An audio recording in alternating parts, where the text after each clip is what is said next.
भाइयों बहनों, आदरणीय प्रधानमंत्री जी ने कुछ दिन पूर्व देश की राजधानी दिल्ली से महर्षि दयानंद सरस्वती जी के त्रिशताब्दी वर्ष के कार्यक्रम का शुभारंभ किया था और आर्य समाज के उस कार्यक्रम के माध्यम से देश और दुनिया में फैले हुए लाखों आर्यवीरों को जागृत करने का कार्य किया था। आर्य समाज भारत का एक जीवंत आंदोलन रहा है। हर आंदोलन की शुरुआत कौन कर रहा है और उस आंदोलन के साथ चलने वाले सारथी कौन हैं, आंदोलन की दिशा उससे तय होती है और उसके परिणाम भी उसी से तय होते हैं। जब मैं आर्य समाज की बात करता हूं तो मुझे देश की आजादी के आंदोलन की याद भी आने लगती है।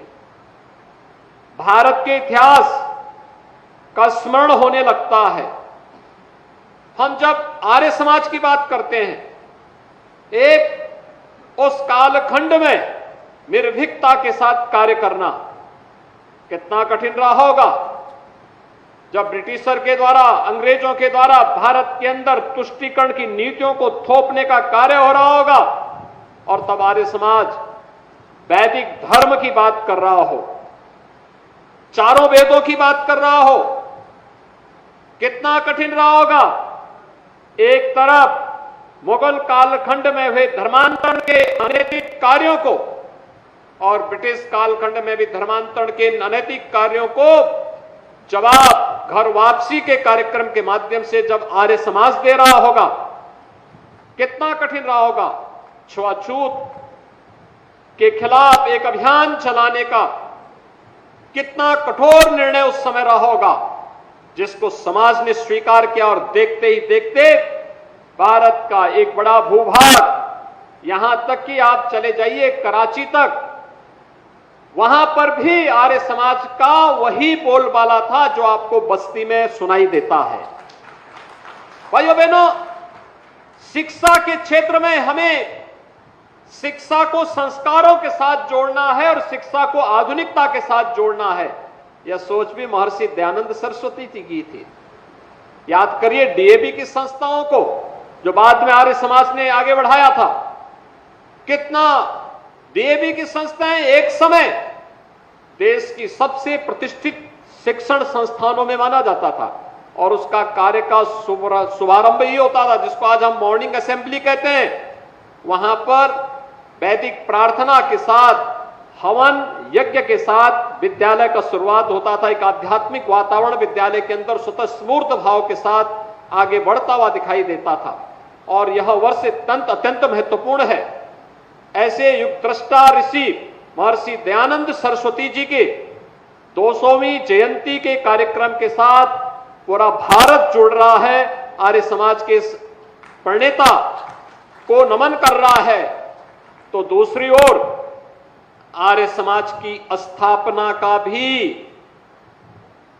अगले वर्ष से 150वां वर्ष प्रारंभ होने जा रहा है। 150 वर्षों की इस यात्रा में हमने क्या पाया को क्या खोया।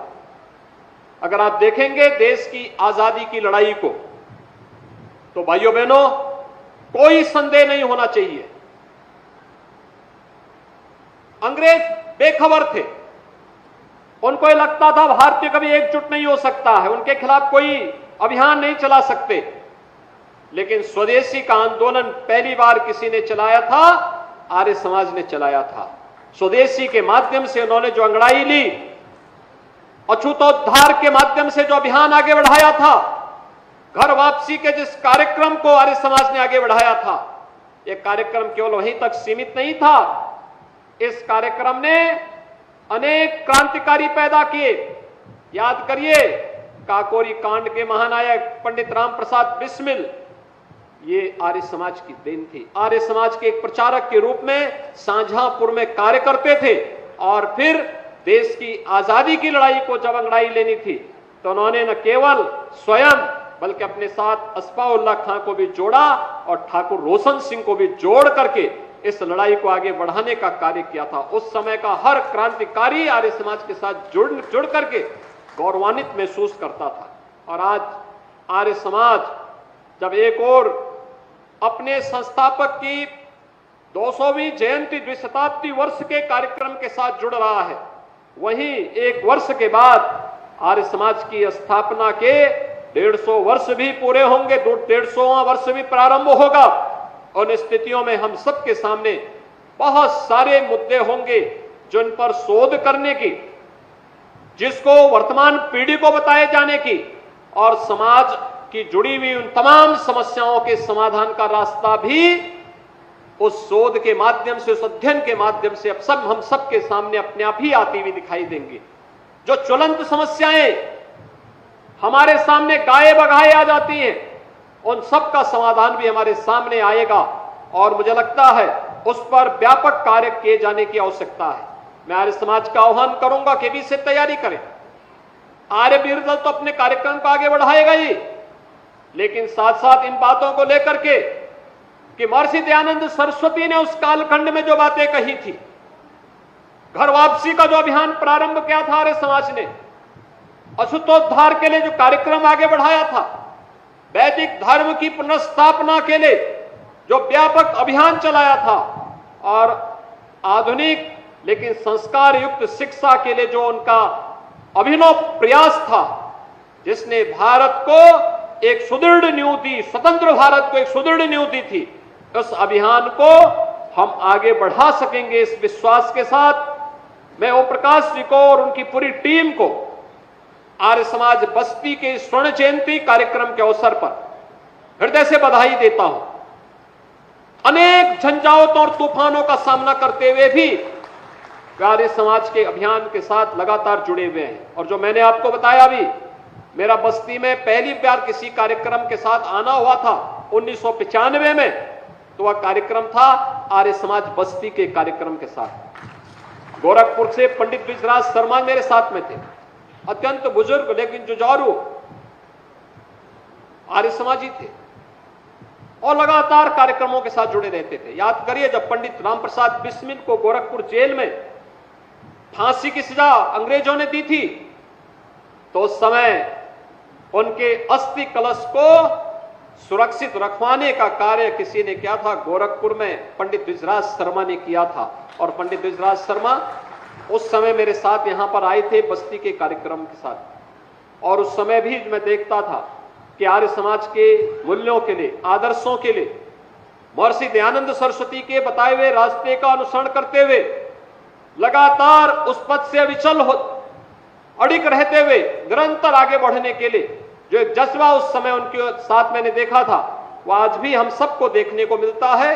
स्वर्ण जयंती के अवसर पर मैं उनका हृदय से अभिनंदन करता हूं।